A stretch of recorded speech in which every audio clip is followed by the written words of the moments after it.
Bonjour tout le monde. Je vais vous présenter un cas du service de Casablanca. Donc, c'est une patiente âgée de 27 ans qui est sous contraception orale avec une notion de chute de cheveux. C'est une patiente qui, au 2 du mois 4 2018, elle a présenté des céphalées aiguës avec vomissements. Le lendemain, c'est une patiente qui a présenté des troubles de la conscience. Par la suite, elle a été prise en réa. L'examen à son admission, elle avait trouvé une patiente omnibulée, fébrile à 38,5 avec une fréquence cardiaque à 90 et une fréquence respiratoire à 26 par minute. Sinon, elle mobilisait spontanément ses 4 membres. Donc, voici son imagerie réalisée en réanimation. Je ne sais pas s'il y a quelqu'un pour interpréter. Je pense qu'il faut refuser d'interpréter. Alors, c'est vrai que le scanner est de mauvaise qualité, mais bon, on pourrait éventuellement voir quelque chose. Il y a une hypodensité qui touche le thalamus du côté gauche avec une hyperdensité spontanée de l'ampoule de Galien et le sinus droit. D'accord. Oui, effectivement, on va dire une hypodensité plutôt bilatérale bithalamique. Voici les coupes injectées.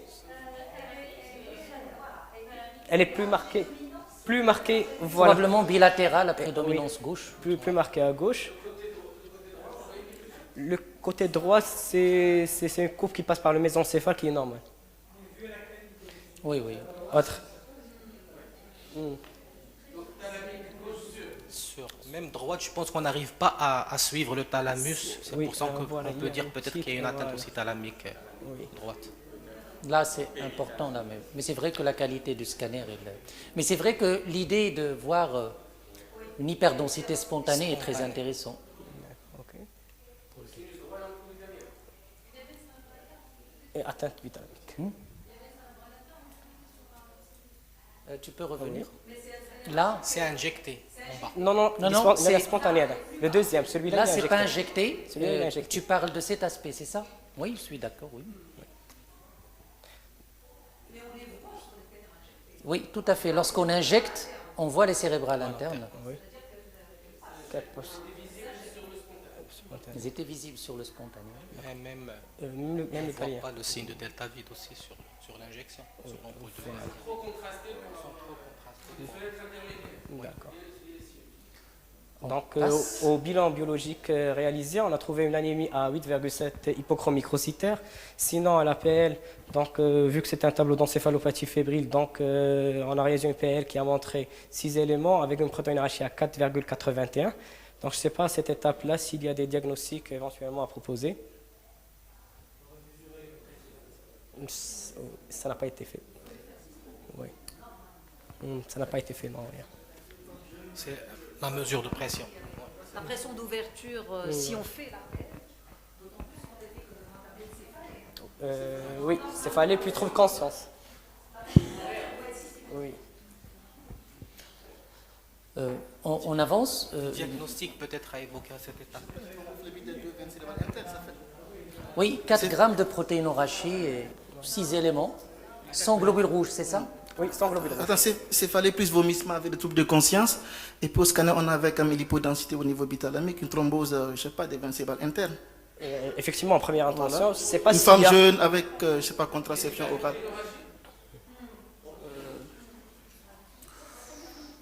Est-ce que c'est contre?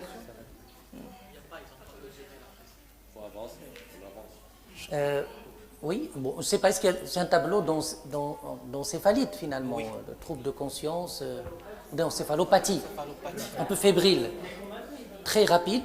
Elle a un Glasgow à 13-15e omnibulé, mais pas vraiment comateuse. D'accord. Je pense qu'on avance. Donc, une IRM. Voilà, on a complété par une IRM. Pardon? Moi, c'est vrai qu'il y a une dissociation albuminocytologique très importante. Oui. Dans une méningite tuberculeuse, on peut trouver une hyperalbuminorachie importante alors qu'il n'y a que quelques éléments. Et un édème cérébral aussi peut donner une hyperalbuminorachie avec quelques éléments. Donc, c'est important quand même d'analyser. Le LCR aussi, c'est important. Le glucose, il est normal, donc n'est pas en faveur de l'infectieux, donc, ou du moins du tuberculeux. Voilà. Il y a la fièvre aussi dans ce sens infectieux aussi. D'accord, donc c'est... Inflammatoire, oui, bien sûr.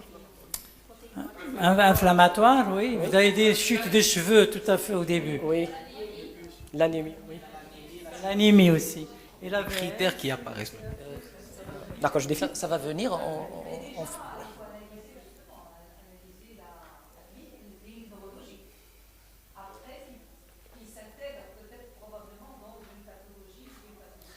En tout cas, parce que finalement, est-ce que c'est vasculaire, est-ce que c'est infectieux? La lésion est tout à fait atypique sur le plan du scanner. Moi, j'ai l'impression qu'elle est quand même qu'elle est très latéralisée et très asymétrique pour une thrombose profonde où généralement les thromboses profondes c'est plus des lésions bilatérales et symétriques. C'est très atypique sur le plan en tout cas du scanner. Mais on voudrait bien voir l'IRM. C'est vrai que sur le plan, c'est une patiente, il n'y a pas de signe de localisation claire, si ce n'est les troubles de conscience qui témoignent qu'il y a une atteinte un petit peu des voies de la vigilance, ça veut dire des voies mésencéphalo-thalamo, surtout le thalamus. Mais aussi. Avec cette fièvre, c'est un tableau, on va dire, d'encéphalite probablement profonde, d'une méningoencéphalite. Aussi, oui. Ça peut être végétatif. Voilà. Et c'est une bonne règle quand même de penser aux thromboses veineuses profondes avec atteinte thalamique lorsqu'il y a de la conscience brutale. En dehors de la maladie générale, et on peut avoir de la fièvre. Donc, c'est, comme disait Mme Haïli, il y a deux pistes. Est-ce que c'est du vasculaire ou bien on est dans une maladie générale avec complications infectieuses? Non, elle n'avait pas de raideur ménagée. On avance, fait l'IRM. Donc, à l'imagerie, là, l'atteinte, elle devient un petit peu plus claire avec... Est-ce que quelqu'un pourrait commenter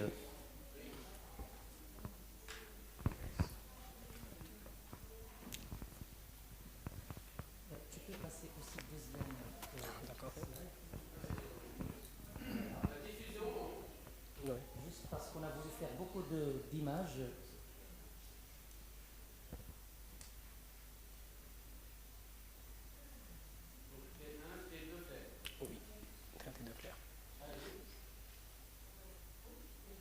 Est-ce que quelqu'un peut commenter? Vas-y. D'accord. Alors, il y a des persignales qui touchent les noyaux gris profonds, donc les thalamies, noyaux codés et noyaux lenticulaires. Et aussi, ça touche aussi le corps calleux, surtout dans la partie postérieure. Le splénium, oui. Avec... Non, pas trop. C'est un flair, oui. Plus... Et un T2. C'est plus le striatum et effectivement l'atteinte bithalamique, donc atteinte du noyau codé, un petit peu du putamène droit, oui, droit, aussi un petit peu du putamène, et l'atteinte bithalamique, voilà, elle est plus marquée à gauche, mais l'atteinte droite, elle est aussi claire à l'IRM. D'accord, ok. Donc la diffusion, il y a une petite discrète hyperintensité toujours du noyau codé. Voilà, ça ne flash pas trop en diffusion. Mais... Il y a aussi donc, une petite prise de contraste des thalamies et l'hyposignal en séquence T2 qui touche l'ampoule de Galien et le sinus droit et les veines cérébrales internes. Donc ça fait thrombose veineuse cérébrale profonde. Oui. Oui. Oui, tout à fait. Je pense que le diagnostic il est apporté. Tu peux revenir avant? Le T2 étoile donne le diagnostic, effectivement. Oui, tout à fait, on voit très bien, là. On voit l'hyposignal, exactement. L'hyposignal du sinus droit, de la veine de Galien et des veines cérébrales plus en avant, des veines cérébrales sur la première. Voilà. Ça, c'est vrai, les veines cérébrales qui sont thrombosées, effectivement. Maintenant, puis la partie donc c'est une antérieure, thrombose profonde. Tout à fait. Il y a aussi un signe de problème de thrombus, il est accouché ici, il est là. Oui. Un signe de delta un peu profond. Mais du sinus droit, oui. Du sinus droit. Sur la première coupe, c'est la veine basilaire? Là? Oui. Je pense que c'est les veines basilaires, effectivement. Qui drainent les deux thalamies, finalement.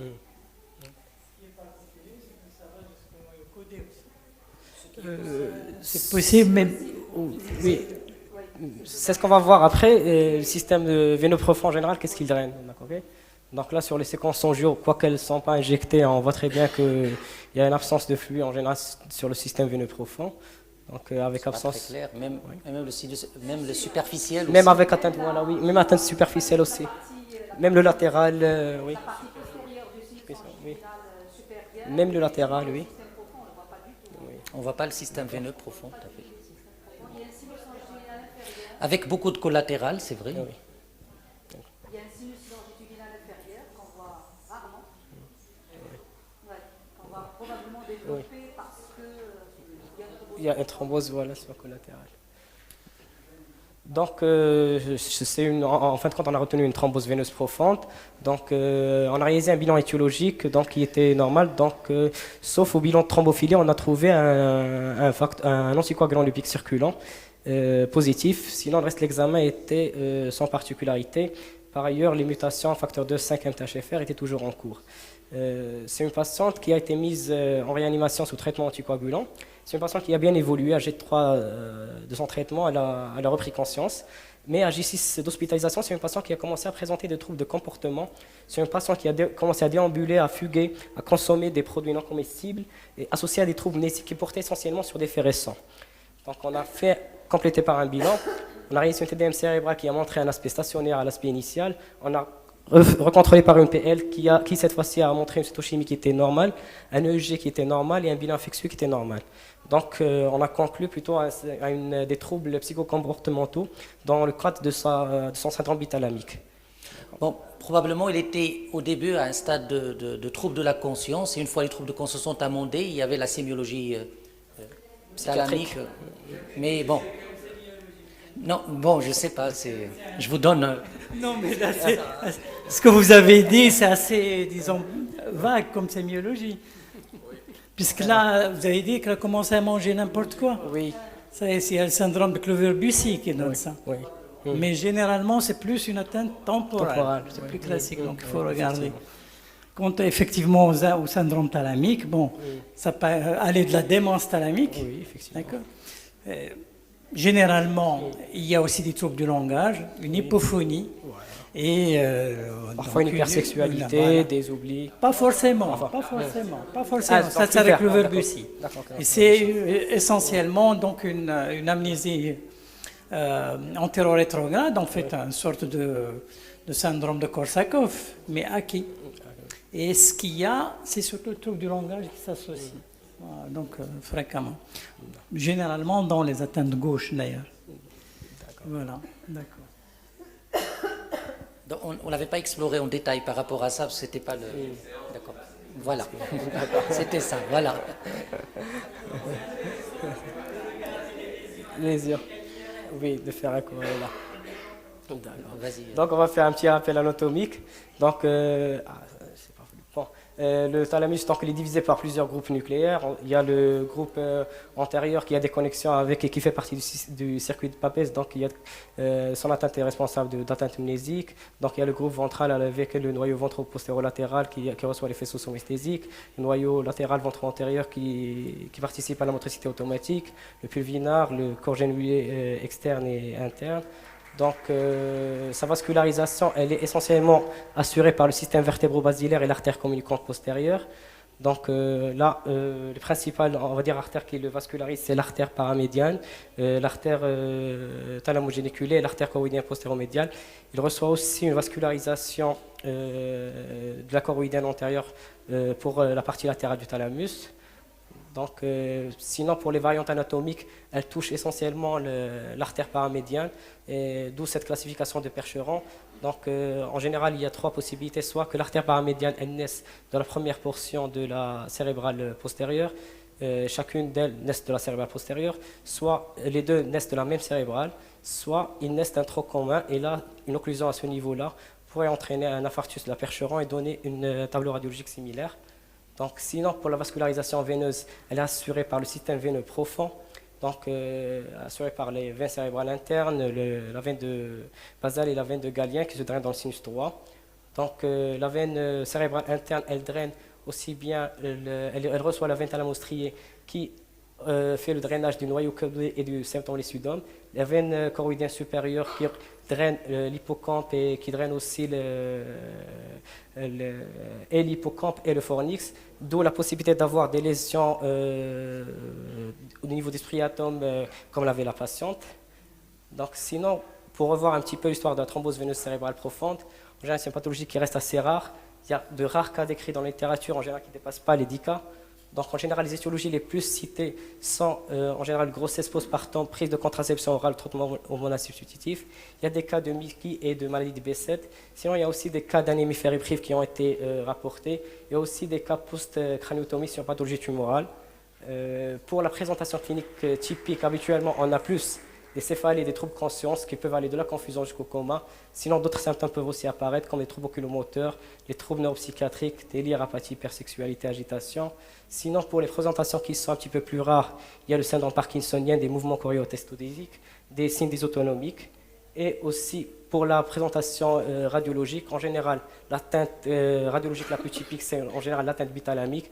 Parfois aussi en association de l'atteinte striatale et l'atteinte du corps calleux.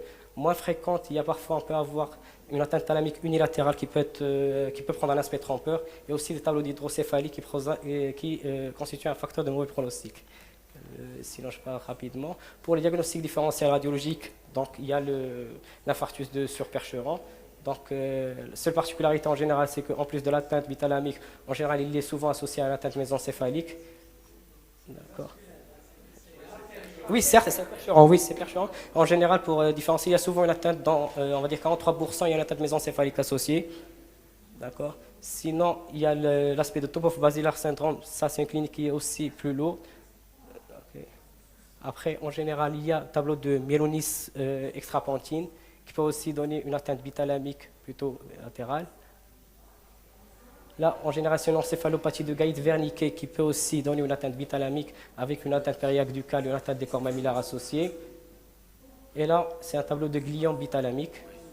Et enfin, un tableau de MCJ, donc avec une atteinte voilà, avec l'atteinte corticale et atteinte thalamique associée. Donc, voilà. Sinon, autres pathologies qui peuvent donner aussi une atteinte bithalamique, il y a l'ADEME, la maladie de Fabry et les lymphomes. Pour le traitement, actuellement, en général, vu l'avènement de l'imagerie, en général, c'est l'HBPM puis relais AVK, le traitement endovasculaire est aussi discuté dans les thromboses veineuses cérébrales. Il reste une alternative de choix en cas d'atteinte sévère avec atteinte de plusieurs sinus ou après échec de traitement anticoagulant. Il y a plusieurs séries actuellement qui commencent à s'intéresser à ça, avec de bons résultats, sans risque hémorragique important donc, et sans mortalité par ailleurs.